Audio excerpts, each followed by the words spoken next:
বৃষ্টির দিনে গাওয়া ঘিয়ের পরোটা, গরম গরম চা, তার সঙ্গে বৃষ্টি, আবার যদি দুপুরে থাকে খিচুড়ি, তাহলে কীরকম জমে যায় বলো তো দুপুরটা। তা হ্যালো বন্ধুরা, কেমন আছো? মৌসুমি ইউটিউব চ্যানেলে তোমাদের সবাইকে স্বাগত। তা দেখো, আমি আজকে গাওয়া ঘিয়ের পরোটা করছি, আর তার সঙ্গে থাকবে গরম গরম চা, আর তার সঙ্গে তো বৃষ্টিটা ফাও।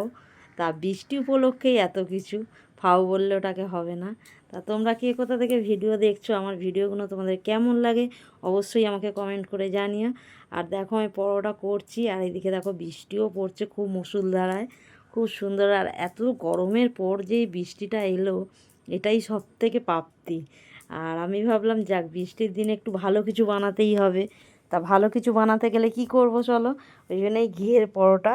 আর শুধু ঘিয়ের পরোটাতেই থেমে নেই, তার সঙ্গে আমার গরম চা, আর আছে গরম গরম লাঞ্চে খিচুড়ি। আমি সেটাও তোমাদের দেখাবো, কারণ তোমাদেরকে ছাড়া কোনো কিছু খাওয়াটা একটা ভুল, একটা অন্যায়।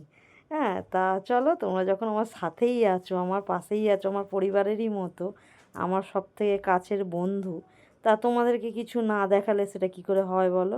তা দেখো, এখানে খিচুড়ির জন্য আমি ডালটাও ভেজে নিয়েছি। আর তোমরা না আমাকে অনেক সুন্দর সুন্দর কমেন্ট করো, অনেকে, আমার খুব ভালো লাগে। তা যাই হোক, তা দেখো এখানে দেখো পাঁপড় ভেজে নিয়েছি। আর সত্যি বলছি, এই হাঁসফাঁস গরম থেকে মুক্তি পেতে এই একটু বৃষ্টির কিন্তু খুব দরকার ছিল। তা দেখো, খিচুড়িটা ওইদিকে ফুটে গেছে। নিরামিষই খিচুড়ি, আজ যেহেতু আমাদের শুক্রবার, অনুকূল ঠাকুরের বার, আমরা এই দিনটা আজকে একটু নিরামিষই খাওয়ার চেষ্টা করি, তাই জন্যে নিরামিষ খিচুড়ি। আর এখানে দেখো আলু ভেজে নিয়েছি। তা আমার ভিডিওগুলো যদি তোমাদের ভালো লাগে, তাহলে আমাকে একটা লাইক, কমেন্ট, শেয়ার করো।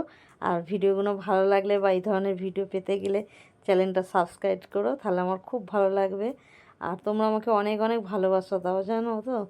আর যে কজনই আমাকে দেখো, আমি মনে করি আমার যদি কেউ 4জনও আমার ভিডিও দেখে বা 20জনও দেখে, আমার কাছে সেটাই অনেক, জানো তো। আমার যে কষ্ট করে তোমাদের এত অমূল্য সময় বার করে আমার ভিডিওগুলো দেখো, আমার এটাই শান্তি। তা আজকের মতো চলো টাটা, আর খাওয়া দাওয়া করে নিই, তোমরাও খাওয়া দাওয়া করে নাও। আবার বলছি।